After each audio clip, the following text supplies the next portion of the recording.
All right. Whew, you got this. Just like always. All right. All right. Press that button, Felix. Yes.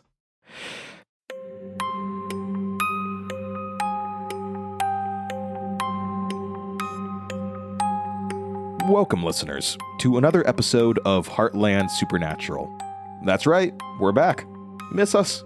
We've been on a brief hiatus. A change of leadership and personal complications will do that. But we're back, and better than ever, with some incredible, horrifying, and tantalizing stories from you, the listeners. In today's episode, a thread of mourning runs through all our stories. Mourning what was lost. It's something we all deal with. Whether it's loved ones, friendships, death, or youth, there are all sorts of things we mourn losing in this life. As we dive into this new year and this new season of the show, it's a perfect time for reflection. And what better way to start than by reflecting on what came before? And, what we've lost. Sounds fun, right? Well, stay tuned, listeners. All of that and more after a word from our sponsors. All right. Still got it. Right? Be honest. Sounds great. It's like you never left. Here's some water. You'll need it. You've been a little out of practice. Need to rebuild that endurance. Thanks, man. I couldn't do it without you. You know that, right? Look, I just read the stories and pick the ones that are good. And research when I need to. No, don't sell yourself short. You're important. You've helped, not just the show, everything that happened. Thank you. I don't think I ever said that. You've helped a lot, even when you were just an intern. It's not too bad for being barely paid. Even if our boss was crazy. Yeah, this place, it brought people together. Coworkers, listeners, shared fear, experiences. The words, stories, it binds people, draws them in. Yeah. Are you feeling okay? I... Denver. Hello? Are you okay? Yeah, I'm doing great. You spaced out. I'm tired. I didn't sleep. I didn't sleep well. Let's get back to the recording. Okay, sure thing. Just like always. All right. Ready? Yep. Welcome back, listeners. When did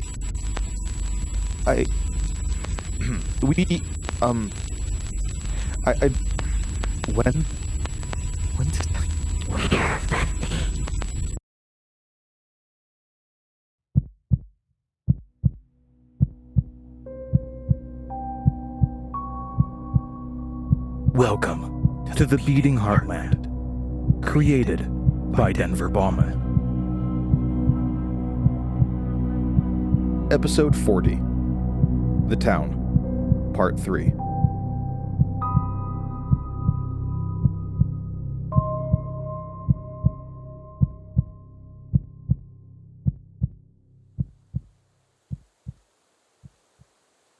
I ran out of the cellar, away from the pastor's burning corpse, which had become a pile of ash in seconds. It had burned too quickly, the energy and essence consumed by Father. He wasn't dead, only his body was destroyed, but that could be easily remade. The pastor knew he would survive. I didn't have Arcter, the energy, or the soul to transmute his body, make it closer to human. He had played his last piece, but he wasn't out of the game. I had to find Ariadne, try to save her from the ceremony. I ignored the feeling inside that it was already too late. The sky was still pitch black, and the world was silent except for the occasional distant wails from the possessed townsfolk. Fires from nearby burning buildings were the only source of light, casting long, ever-shifting shadows. I felt naked, standing in the open without the power of the words. It wasn't gone, not completely, but I wasn't allowed access. Not while Octor healed or Summer's dampening was still in effect. Both sets of chains holding me down, keeping me from doing anything too rash. I could feel them, the words, locked out of reach. And that felt worse than them being gone. I was just me again. I was already so used to it. It had only been 7 days. That doesn't feel right. But it had been 7 days since I stabbed the words in a desperate attempt for time, to take charge, do something, anything. It had only taken him 7 days. It felt like a lifetime. I'd already become dependent. Without the words, there was a hole inside of me, a vital piece missing. Had our minds fused so much together that his absence just left me feeling like a shell? What was left of me? Denver was never real. No, I was manufactured, bred by father, created to be eaten. 1 week. Too much had happened. I'd learned too much, and unlike before, all the memories stuck. Over 20 years of life, and I'd learned more this week, remembered more than all the others combined. This wasn't a life, and I'm not human. My legs buckled, and I leaned against the church wall. My breath quickened, my vision swam, and everything became distant. I heard a heartbeat, constant pressure, thrumming. I'm not human. I'm a replacement. They'd eaten me. The real me. The one that should have lived, but was too weak. Somehow I'd always felt it. I've always known that there was something in me that didn't add up. I was supposed to die. At the moment, it would have been easy to lie down, to give up. Just let them catch me. Let me die. But that's what they wanted. They wanted me to die. There was movement. Out of instinct more than conscious thought, I dashed behind the wall and hid. A group of the possessed, moaning and sulking, appeared on the road, lumbering aimlessly. A burning building lit them, their long shadows dancing on the road. A creature plodded in front as a guide, limbs long and broken, face pale, eyes black. It turned its head, looking down the road, looking for me. The possessed and the monsters still had the same directive: find Denver. I recognized a couple of the people in the group. I'd gone to school with them. They never left Shannon, choosing to find work at the diner or the other handful of small businesses. No big dreams. They were content to live and die here. And they would. They would die in fear and pain, two souls inside fighting each other to the death. I could almost feel Octor licking his lips. The thought of consuming the souls, using them against the family. And I didn't disagree. They were already dying. Why not use them? But I ignored this thought and forced my mind to focus on hiding. The creature with the huff walked to the cellar door. It opened it and went in. The possessed waited, eyes downcast, moans of pain escaping their lips intermittently. They looked so helpless, lost, their brains muddled and cloudy, unable to form thoughts except for orders and pain. I felt vulnerable behind the wall. I didn't have the tricks of Octor to protect me. There were no weapons except for the broken wine bottle I still clutched in my hand, blood coating it. All I could do was wait, and hope they didn't notice me. And then I heard whispering behind me. I twisted. There was nothing there. The whispering continued, hundreds of quiet voices coalescing into gibberish. There didn't appear to be a source. But then my eyes adjusted. I saw it. It seemed impossible to miss. Shadow. It was thick, dark smoke that condensed and undulated several feet ahead of me. It stretched as far as I could see, curving around the perimeter of the town. The smoke reached up into the sky and blotted out the sun, plunging everything into pitch blackness. I took a step towards it, and my head began to pound. My vision shook. Everything became dizzying. I tried to shake it off, but the feeling of nausea soon became unbearable. The smoke filled my mind, becoming all I could see. I stepped back from the fog, and immediately the feeling subsided, and the smoke retreated from my mind. I coughed. We were trapped. Everything in Shannon was trapped inside this barrier. The creature grabbed me by the shoulder with its long, pale fingers. I hadn't heard it climb back out of the cellar. I cried and kicked at it, but the thing just gurgled with pride. It tossed me toward the group of possessed who took slow steps, arms reaching out to grab me. I cried for help, but I knew there was no one here who would, or could. Not even Octor was coming. But why would he? It would be easier to find a new host. Why not just let me die? I swung the broken wine bottle, which sliced one of the possessed hands. The dazed male recoiled, wailing with two voices. The pale creature snorted, grabbed me by the neck, and lifted me off the ground. It opened its mouth and prepared to bite me with 7 small, crooked teeth. I jabbed the bottle up into its jaw. The bottle shattered, and blood spurted. The thing roared, throwing me several feet away as it scratched at its bleeding mouth. I scrambled to my feet and ran away from the group, away from the shadowy barrier at the edge, and into town.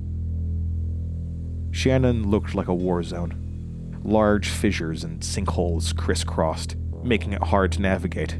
The rubble from mostly destroyed buildings blocked some roads and paths. This wasn't my hometown anymore. It never would be again. There had been hundreds of tunnels hidden beneath the ground, forming a latticework that had lain dormant for decades. Now, with all of them collapsed, from the air, it would look like a spider web. Other groups of creatures and possessed saw me and tried to grab me. I ran past them, weaving through buildings and jumping over smaller crevices in the ground. Sometimes, I had to double back to find a way around. Most of the creatures were slow or injured, but one of them did manage to get close. I whacked it with a plank of wood I'd found amidst the rubble. The thing crumpled to the ground, blood oozing from a cracked skull. Without thinking about the destination, only knowing I had to find the family, I made it to the center of town. The largest fissure I'd seen so far was blocking the road, and 2 ruined buildings on either side blocked a way around. I only heard wails far off. I'd lost any of the groups tailing me. There weren't any fires nearby, so the only light was 2 white beams from headlights next to the large opening. The lights were pointed at me, so I couldn't make out the vehicle, but as I got closer, I saw that it was the van that Summers had been driving. The engine was running, and I heard a mumbled noise coming from inside. Carefully, I stepped closer, and I realized the noise was me. My voice, a recording of Heartland Supernatural. A head peeked up from behind a seat. It was Felix. We don't like not knowing. Our lack of understanding of the Felix, of the world I knew around you'd us hear that. fills us with Get in. dread that You're awake. Yeah, are we sure about that? This place is... Why are we in an apocalypse?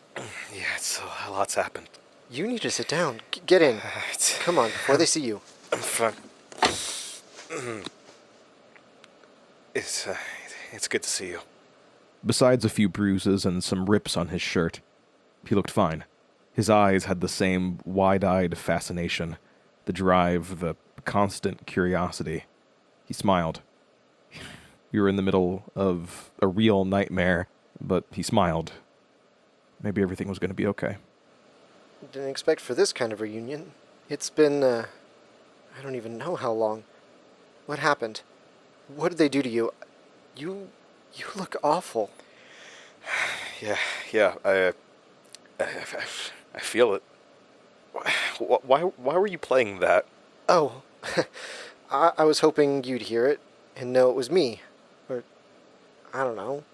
But hey, it worked. It was the first episode I heard you record, actually. I sound terrible. Yeah, well, you got better. Anyway, there was still gas in the van and the keys were in the ignition, so I was able to charge my phone. And here you are. Here I am. Any of those things out there find you? No, I've been hiding in here. When I woke up and saw where I was, there was a lot of them outside. I stayed low. They haven't even looked this way. You have to fill me in. Everything looks, well, it's like a disaster film out here. You've been asleep. You missed a bit. Do you remember the hospital, the hotel, anything? No, not really. Everything's dark, fuzzy. There were dreams. Nightmares. Well, you're awake now. I promise. Do you feel okay? I feel numb. Okay. What happened to me while I was asleep? You're going to be okay. I'll explain later. I promise. But right now, I have to go and... Wait, you're leaving? I have to. Just stay here. You'll be safe. No. We can drive out of here, use the van to go over to They won't let us. We're trapped in here until this is done, until I've... I don't have time. I'm sorry. Okay, I'm coming with you. No. No, you're not. I'm not dealing with you almost dying again. Okay? You need to relax. Heal. You did well. But you should never have involved yourself. I'm sorry. You should have left me. I'm really sorry that I dragged you into this. Denver, you're so stupid. It was at that moment, too late, that I felt a twinge. Something was wrong. Crap. No. You are really stupid when he's not in you. Can you even tell the difference? How about now? Recognize me now? You. He's cute when he's scared, isn't he? I understand what I saw in him now. The wide-eyed expression. Charming. Ariadne, Sorry, that's not my name anymore. He didn't even suspect. Without Octor, he's blind. Polly. In the flesh. Don't worry. Your friend's still here. Of course, he's still asleep. Isn't that right, Summers? Yep, got him right here. Limp as a fish. The fake Felix's body melted, clothes shifting into a fleshy mass until the thing standing there was a featureless, pale, naked body without eyes and only a large, too many-toothed smile. Polly, Summers, and Ariadne stood around me on the road. Summers had tossed Felix's still unconscious body beside me, and he was covered in more bruises, and fresh blood trickled down his forehead.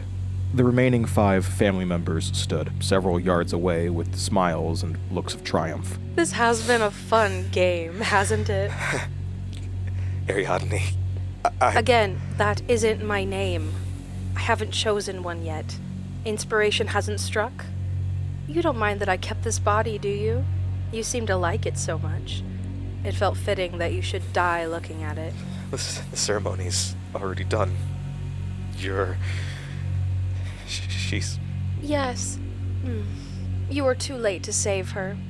Pastor did well stalling. I assume he's with Father now, right? You'll all join him soon. She screamed your name in the end. But you didn't show up. She died scared and alone. No, stay down.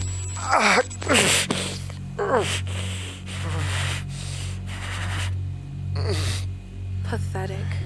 As easy to command as a dog. Polly, Yeah? you've done well. But you can join the others now. Summers and I have this handled. But I want to see it up close. I won't ask again. Fine. Time's up. Let's get to business. Yes, enough chat. Everybody ready? Octor, come out and play. He isn't here. Pity. So bring him back. I don't know how. Summers, Got it. Summers picked up Felix by the collar, and held him upright. Felix's legs dangled, brushing the ground. Summers brandished a knife with his free hand. Let's see how much a puppet bleeds. I don't know how to get Alger back. He's healing. He isn't with me right now. Nonsense. You're not trying hard enough. Please, I can't feel him. Please, Felix isn't a part of this. There's no point. Sure there is. Look at your face. That's point enough for me. He placed the knife on Felix's neck. No. Let's wake him. No point in him dying without knowing. Good idea. Wake him, Denver. I don't have any power right now. He doesn't even know. I saw it. A faint strand that was connected between Felix and me. It had been there for some time, ever since the hospital, but I'd never noticed it. Felix was hanging on by a thread that I had placed, refusing to lose him. An anchor point. But I didn't even know that I'd placed it. He sees it. Now. Wake him. With a thought, the strand snapped, and Felix's eyes opened. Where? Denver. What's happening? Felix, calm down. It's going to be okay. Stop squirming. What? Get off! Let him go. Please. This is another nightmare. This has to be a dream. If only. No. This is real. What's happening? Tell him he's gonna die. Felix, I'm gonna get you out of this. We lost, didn't we? No. You did well. Everything's going to... I don't want to die. This is just sad. Do it, Summers. Stop, please. Then call him. I can't feel anything. Too bad. Go ahead, Summers. With pleasure. Stop, please. No.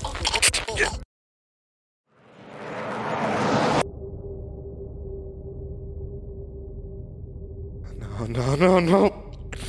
Archer, put me back. Well, someone's angry. Put me back. Not even a hello? I need to save him. Help me. We can go back. We can fix this. Help? And do what? They slit his throat. He'll be bleeding out in seconds. We can heal him. You heal me, right? He wasn't supposed to be a part of this. He doesn't deserve this. Deserve? We've got time. He's dying. Look. At first, I didn't see anything except for a black void. Then, when I focused, the void withdrew and became 1,000 colors, shifting and changing beyond the darkness.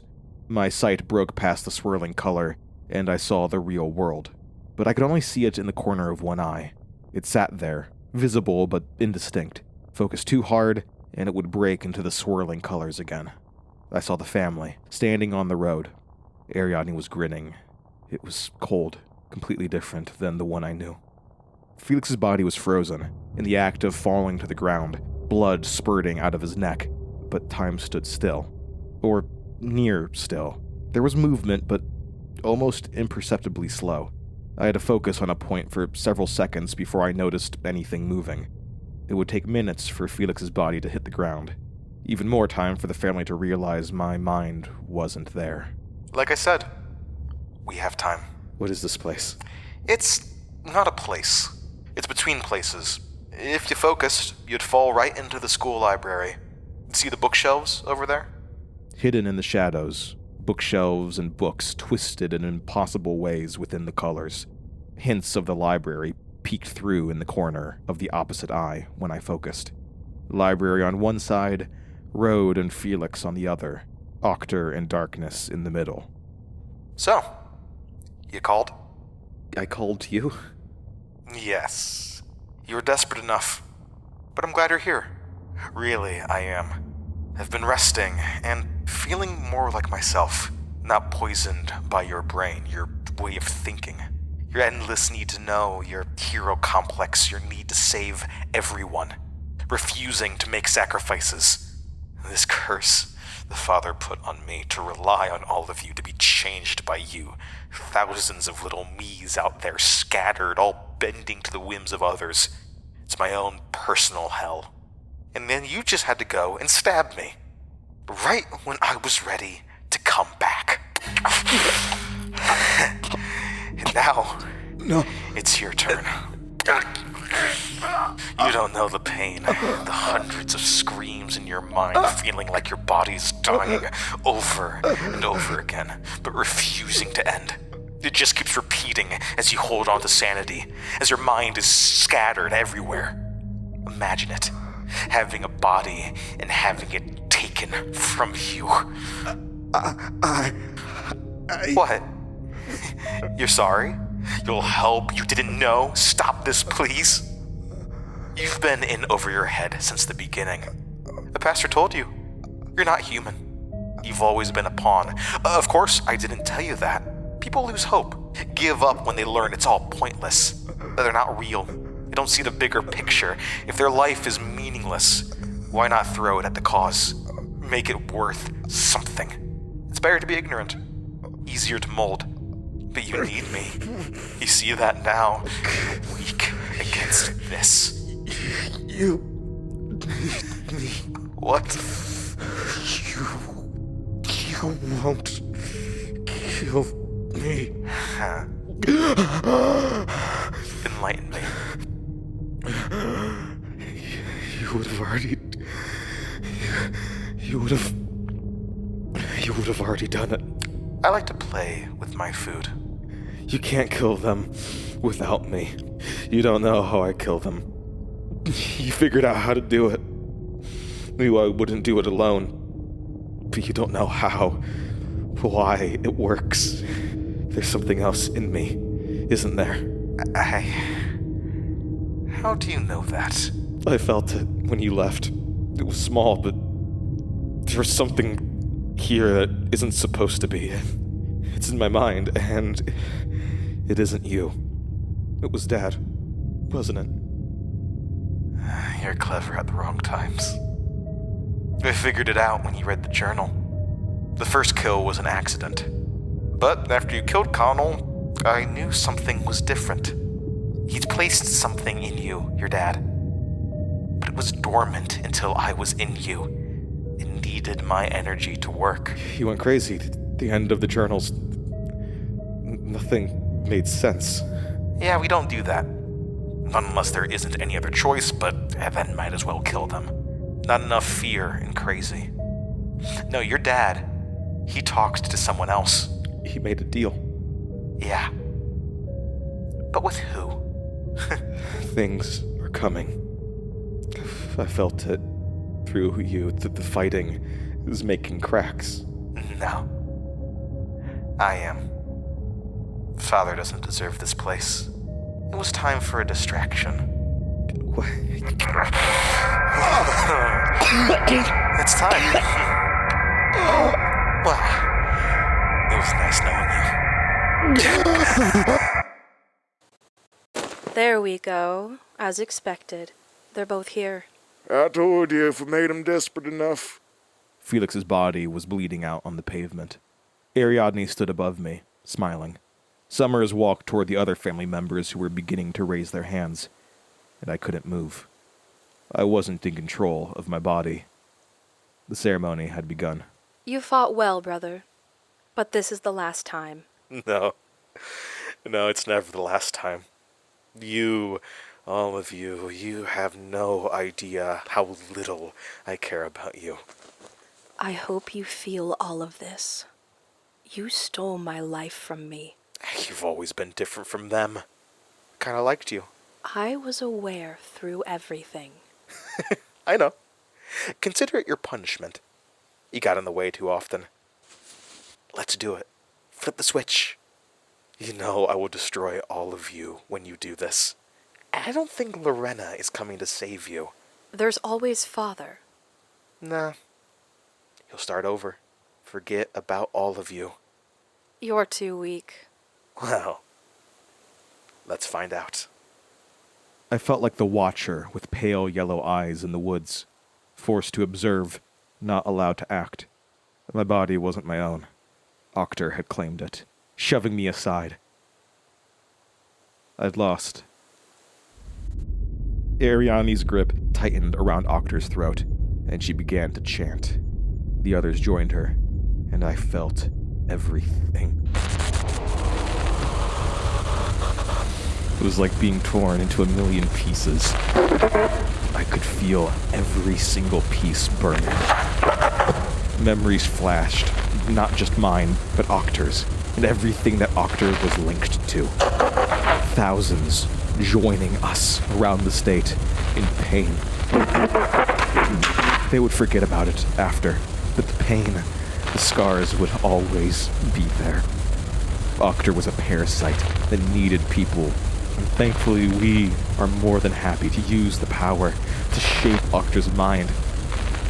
The ceremony was slow, agonizingly slow, and every bit was deliberate. Every bit essential as Octor's being was ripped apart bit by bit. They couldn't kill him. Not with his strands and hooks throughout the state.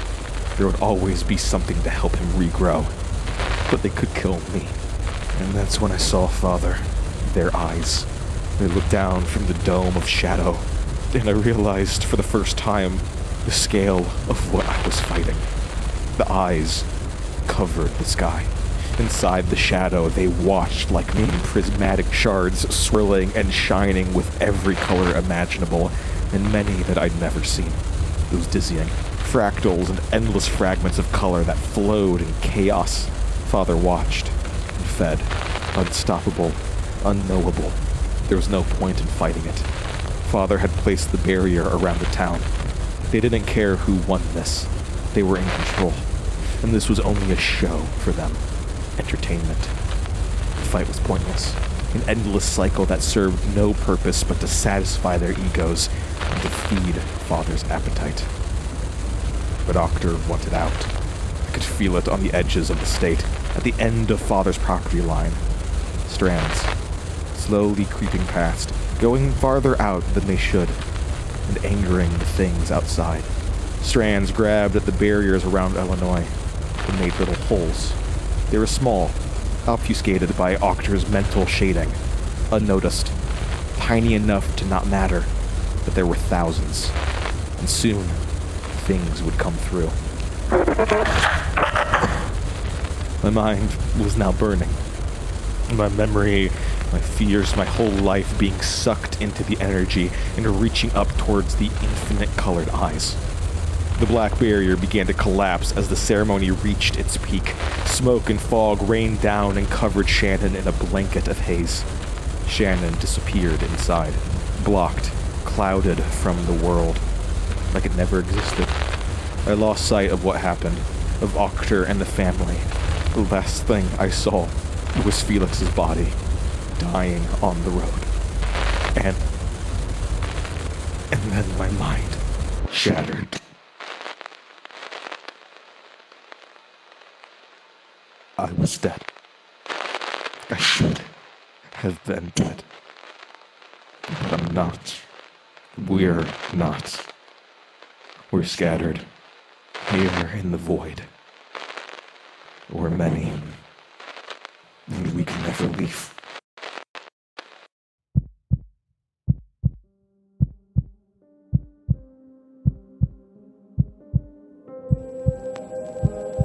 The Beating Heartland was written by Denver Baughman. Another day, just get through another day. Jerry, another round? Jerry? Great. Mind if I join you? I prefer to drink alone. No, you don't. I prefer to drink with people I know. Ah, perfect. What? I guess Tucker isn't in this memory. Odd. You know Tucker? Are you from the Bureau? No. You'll remember me in a little bit. Right. Did I do something wrong? Should I be, Wrong. Yes, but that's not why I'm here. Drink, please. Jerry, right? Yeah. Margarita, Jerry. Now, I'm glad he gives you a gentler memory now and then, a calm before the storm. But by the look of how much you're drinking, maybe the torture is in your mind. Torture? What? I don't have much time. Philip, I need your help. Sorry, I don't know who you... You. There you go. You, this is... You did this to me. You made a deal with that thing. Okay, you're remembering a lot. What is this place? Why are you doing this to me? You burned them. Us, remember? He's punishing you for it. Which is why I'm here. I'm... trapped. What happened? I don't have time. I'm sorry. Could you sit back down? Relax. He's not listening, but you're going to draw both of their attention like this.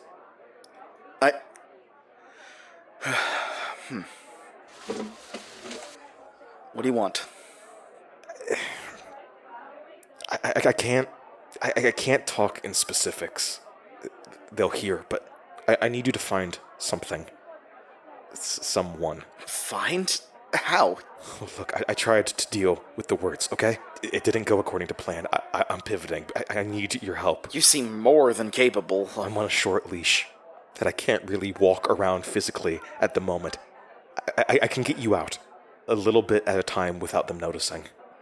You can get me out? Kind of. And then what?